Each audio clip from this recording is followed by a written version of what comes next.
찬송가 370장 우리 함께 찬양하겠습니다. 찬송가 370장 1절, 2절, 4절 찬양하도록 하겠습니다.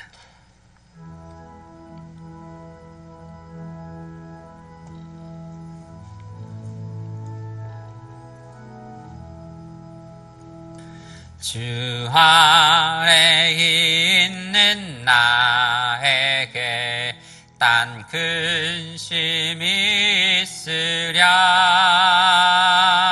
십자가 밑에 나가 내 짐을 풀었네.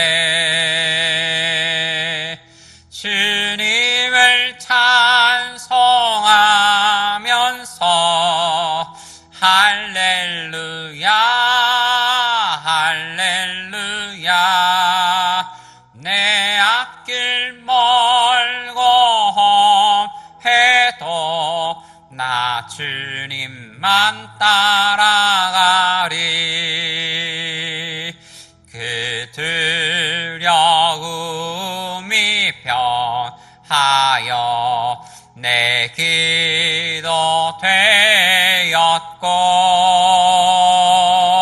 전날의 한숨 면하여 내 노래 되었네. 주님을 찬송하면서 할렐루야 할렐루야. 내 앞길 멀고 험해도 나 주님만 따라가리. 내 주와 맺은 언약은 영불변하시니. 그 나라 가기까지는 늘 보호하시네.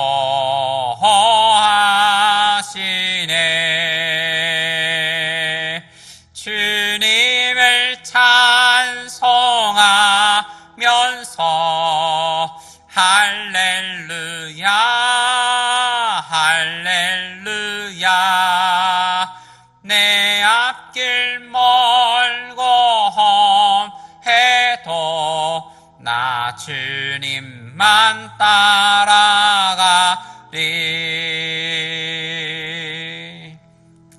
아멘. 함께 기도하겠습니다. 사랑하는 하나님 아버지, 오늘도 새날을 허락하여 주시고 주님께 예배하도록 이끌어 주심에 감사드립니다. 신실하신 주님께서 오늘도 일하심을 기억하며 우리의 모든 기도와 간구를 올려드리는 성도 되게 하옵소서. 사랑하는 하나님, 저희들에게 주를 사랑하는 마음 주시옵소서. 우리 마음에 주신 주를 사랑하는 열기가 식지 않도록 주의 성령님의 기름 오늘도 부어 주옵소서. 개인적인 문제, 가정의 문제, 사업의 문제, 신앙의 문제로 고민하는 성도님들이 있습니다. 우리의 상황이 여전히 어렵더라도 우리 하나님을 바라봄으로 소망을 가지게 하옵소서. 주의 교회를 돌보셔서 말씀과 진리가 늘 솟아나는 샘물 같게 하여 주옵소서. 그리하여 모든 약무리로 하여금 해가람을 얻고 배불리 만족함을 얻도록 도와주옵소서. 오늘도 주시는 말씀을 통해 하나님의 기뻐하시고 선하신 뜻이 무엇인지 깨닫는 지혜도 주시옵소서. 이 모든 간구 우리 예수님의 이름으로 기도드립니다. 아멘. 오늘 우리 함께 보실 말씀은 시편 43편 말씀입니다.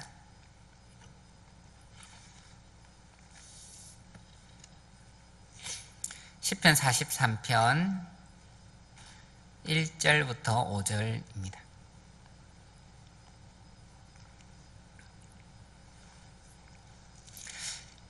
우리 한 목소리로 함께 읽도록 하겠습니다. 시작.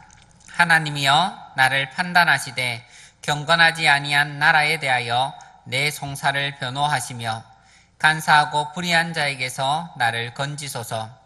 주는 나의 힘이 되신 하나님이시거늘 어찌하여 나를 버리셨나이까? 내가 어찌하여 원수의 억압으로 말미암아 슬프게 다니나이까? 주의 빛과 주의 진리를 보내시어 나를 인도하시고 주의 거룩한 산과 주께서 계시는 곳에 이르게 하소서.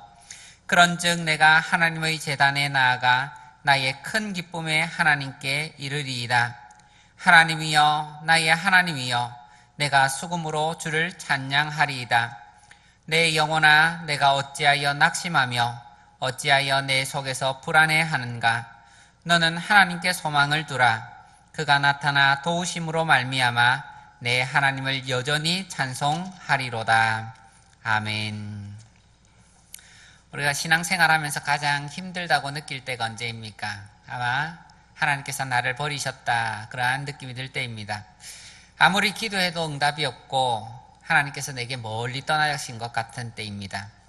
내 신앙을 지키기 위해서 나는 최선을 다하지만 내 상황이 여전히 어려움이 찾아오고, 그리고 가족이나 주위에 가깝게 지내던 분들은 나를 떠나가고 등을 돌리고 대적한다면 나에게 있어서 내 속에서는 정말 내가 제대로 가고 있는가?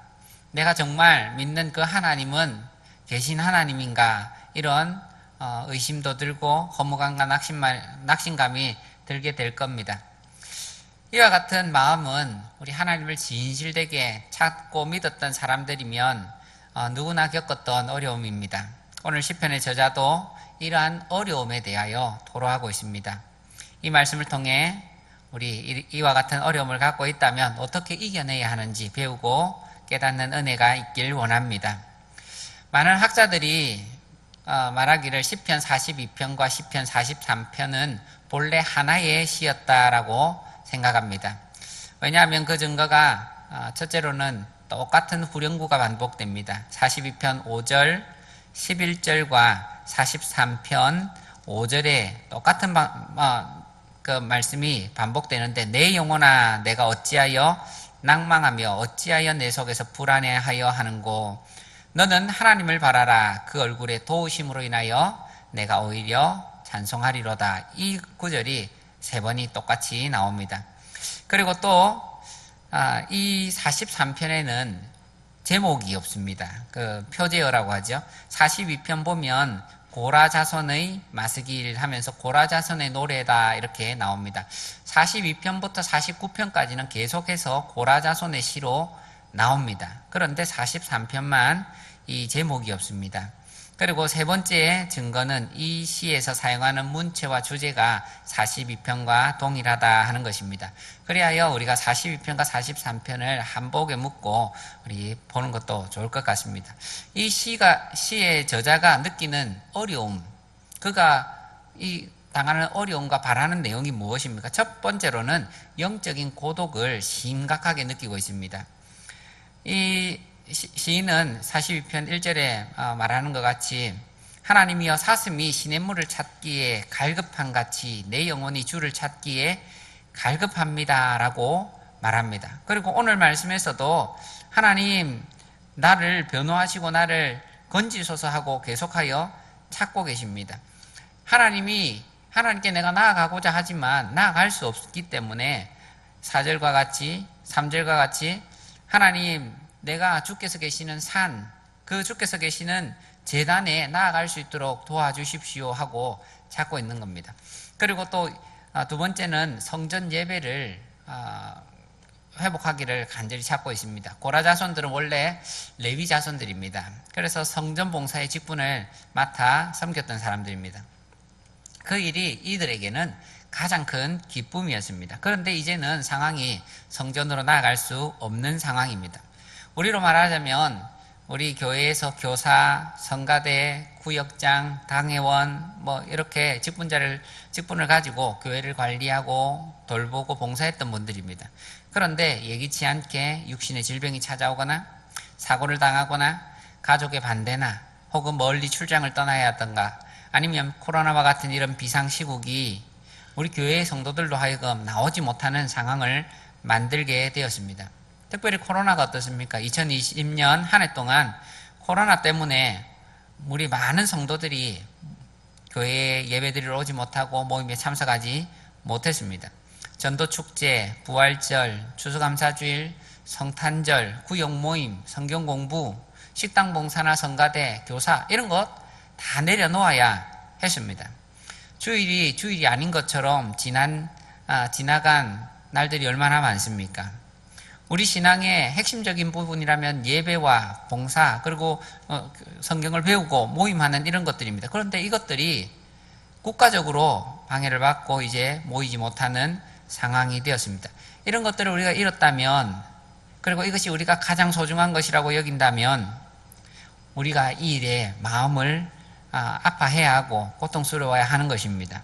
왜냐하면 참된 신자의 특징이 하나님과의 예배, 교제 이런 것을 기뻐하고 최고의 기쁨으로 여기기 때문입니다. 고라 자손의 시편 중에 84편을 보면 그러한 내용이 나옵니다. 84편 10절에 보면 주의 궁정에서 한 날이 다른 곳에서 천날보다 나은즉 악인의 장막의 거함보다 내 하나님의 문지기로 있는 것이 좋습니다. 그렇게 고백하지 않습니까? 그래서 우리에게도 이러한 마음이 회복되기를 위해서 먼저 기도해야 할 것입니다. 그리고 또 이 두 시편에 공통적으로 나오는 것은 대적으로부터의 멸시 그리고 조롱 같은 것이 나옵니다. 43편 오늘 1절을 보면 이 시인이 처한 상황이 불신 세력이 가득한 그 가운데에 모욕을 당하는 상황입니다. 아마 바벨론 포로기와 같은 상황이 아닐까 예측이 됩니다. 그때에 많은 사람들이 하는 말이 너희 하나님이 어디 있느냐? 왜 너를 도와주시지 않느냐? 그런 신은 믿지 마라. 이런 이야기로 사람들을 조롱합니다. 뿐만 아니라 신자인 줄 알면서도 신자가 하지 못할 그런 일들을 권합니다. 술을 권하기도 하고 교회에 대해서 비방을 하기도 하고 함께 욕하자고 합니다. 하나님과 교회를 향한 온갖 비난과 조롱들이 계속되는 겁니다. 요즘 코로나 상황에서 교회에 집단 감염이 생기면 인터넷 글 안티크리스찬들이 하는 말들을 얼마나 또 심각한 말들을 합니까? 직장을 다니는 우리 성도님들은 교회를 다닌다는 그 이유만으로 그런 눈치를 받기도 하고 불공평한 처우를 받기도 합니다. 가족이나 친척 중에서도 계속해서 반대하는 그런 우리 가족들이 있습니다. 심지어 경로당에도 교회 다니는 어르신들은 오지 말도록 그렇게 말하는 경로당이 있다고 합니다. 그러한 모든 일들을 보면 하나님, 저는 하나님을 믿기 위해서 최선을 다하고 그리고 하나님을 믿는 그 믿음으로 정직하고 성실하게 살기 위해서 최선을 다했는데 이 상황들이 왜 이렇습니까? 사람들이 왜 저를 돌아섭니까? 그리고 또 개인적으로 뭔가 사업이 잘 풀리거나 건강하면 좋을 텐데 사고를 당하기도 하고 사업이 잘 풀리지 않는 일이 생긴다면 하나님, 정말 제가 믿는 하나님이 계십니까? 정말 제가 바른 길 가고 있습니까? 이런 여러 가지 허무감이나 낙심감이 찾아올 수 있는 것입니다. 그래서 2절에서 이 시인이 심각하게 아파하고 고통스러워하는 것이 주는 나의 힘이 되신 하나님이시거늘 어찌하여 나를 버리셨나이까? 내가 어찌하여 원수의 억압으로 말미암아 슬프게 다니나이까 하고 그 고통을 토로하는 것입니다. 이것을 기도로 쏟아내는 겁니다. 그런데 이러한 고통이 이 시인만의 고통이겠습니까? 이 시인만의 고통이 아닙니다. 성경에 많은 인물들 보면 특별히 욥이라고 하는 인물이 그렇습니다. 욥은 정말 하나님께서 알아주고 사람들이 알아주는 동방의 의인이고 동방의 큰 사람이었습니다. 그럼에도 불구하고 그가 고통을 당하고 친구들로부터 배신을 당하고 아내로부터 모든 사람으로부터 등돌림을 당할 때에 하나님 도대체 어디 있습니까? 하나님, 내가 주를 찾기 위해서 열심히 찾는데 앞에도 뒤에도 좌우에도 보이지 않는데 어디 계십니까? 하고 그 고통을 토로하는 겁니다. 뿐만 아니라 예수님도 이러한 고통을 당하십니다. 예수님께서도 십자가 위에서 엘리 엘리 라마 사박다니 하고 외칩니다. 하나님, 하나님 어디 계십니까? 하고 외치는 것입니다. 그러고 보면 하나님께서 버리신 것과 같은 이 상황이 정말 하나님의 버리심이 아니라 하나님의 어떠한 작전 가운데 있는 그 시점일 줄 우리가 알게 되는 것입니다. 사랑하는 성도 여러분, 이러한 어려움들이 찾아올 때에 이 시편의 저자가 어떻게 했는지를 우리가 주목할 필요가 있습니다. 이 시편의 저자처럼 내 영혼에 대해서 우리가 말할 수 있기를 바랍니다. 내 영혼아, 내가 어찌하여 낭망하며 어찌하여 내 속에서 불안해하는가? 너는 하나님께 소망을 두라. 그가 나타나 도우심으로 말미암아 내 하나님을 여전히 찬송하리로다. 아멘. 이 시편의 저자도 아직 하나님으로부터 특별한 계시를 받거나 무슨 은혜를 경험하지 못했습니다. 상황이 바뀐 것이 전혀 없습니다. 그러나 이 시편의 저자는 우리는 하나님을 바라봐야 돼. 내 영혼아, 하나님을 바라보라. 하나님께 소망을 둬라. 그렇게 외치는 것입니다. 지금은 하나님이 전혀 관여하지 않으신 것 같아도 우리는 하나님께 소망을 두고 기도해야 합니다. 그럴 때 하나님께서 역사할 줄 믿습니다. 우리가 오늘 불렀던 찬송가 2절을 보면 가사가 그렇습니다. 내 두려움이 변하여 내 기도가 되었고, 그 두려움이 변하여 기도가 되었습니다. 두려운 환경이 기도가 되었습니다. 두려운 환경이 기도의 자리로 나아가게 한 것입니다. 믿음의 사람들은 두려운 환경을 오히려 기도의 환경으로 만드는 능력이 있습니다. 상황이 어렵고 힘들수록 기도의 자리로 우리는 나아가야 될 줄 믿습니다. 하나님 멀리 계신 것처럼 느껴진다 할지라도 우리는 기도의 자리로 나아가야 합니다. 하나님께서 속히 응답하지 않으셔도 그래도 기도의 자리를 포기하면 안 되는 것입니다. 사랑하는 성도 여러분, 우리 자신이 처해 있는 상황과 슬픔, 그것이 슬프다 하더라도 우리의 눈을 들어 하나님을 바라보시길 바랍니다. 그것조차 선으로 바꾸실 수 있는 우리 하나님을 바라보시길 바랍니다. 낭망하지 마시고 하나님을 믿고 기도하십시오. 내 자신을 향하여 격려하시길 바랍니다. 내 영혼아, 너는 하나님께 소망을 두라. 낭망하지 마라. 외치시길 바랍니다. 그러면 모든 일에 선을 이루시는 우리 하나님이 행하시는 그 선하신 일들을 배우게 될 줄 믿습니다. 오늘도 이러한 소망을 가지시고 우리 하나님께 기도로 나아가는 우리 모든 성도님 되시길 바랍니다. 우리 들으신 말씀 생각하며 잠시 기도하도록 하겠습니다. 하나님, 나의 상황이 어렵고 힘들다 할지라도 나에게 하나님을 바라볼 수 있는 눈을 주시옵소서. 믿음의 눈을 주시옵소서. 그리하여 내가 내 영혼아, 나의 소망이 되시는 하나님을 바라보라 라고 외치며 나가게 하옵소서. 우리가 이러한 기도의 제목 가지고 하나님 주여 한번 외치시고 나가도록 하겠습니다. 주여. 아버지 하나님, 오늘도 우리에게 귀한 말씀으로 찾아오심을 감사합니다. 하나님, 우리는 정말 육신적인 사람이라 우리의 눈에 보이는 것, 귀에 들리는 것으로 이 세상을 살아가는 사람들입니다. 그러나 주님, 우리 성도들이 그렇게 살아가기를 원하지 않으셔서 하나님께서 오늘도 주의 말씀을 통하여 하나님의 음성을 들려주시고 영적인 눈을 뜨라고 말씀하십니다. 주님, 우리의 눈이 떠지게 하옵소서. 눈을 들어 하늘에 계신 우리 하나님을 바라보게 하여 주옵소서. 우리가 살아가는 모든 길들, 당하는 모든 상황들이 주님 암울한 것 같이 느껴지고 내가 어리석은 길을 가는 것 같이, 슬픔의 길을 가는 것 같이 느껴진다 할지라도 주님, 우리 하나님께서 동행하시고 또 하나님께서 위에서 저를 주목하여 주시며 하나님께서 나를 격려하고 계심을 믿습니다. 주님, 오늘도 우리가 하루를 살아가는 동안에 정말 하나님을 의지하며 우리가 믿음으로 기도로 나아가는 저희들 다 되게 하시고 주님, 하나님의 그 약속의 때가 오기까지 인내하며 이 믿음, 이 신앙 지켜 나가는 저희들 다 되게 하옵소서.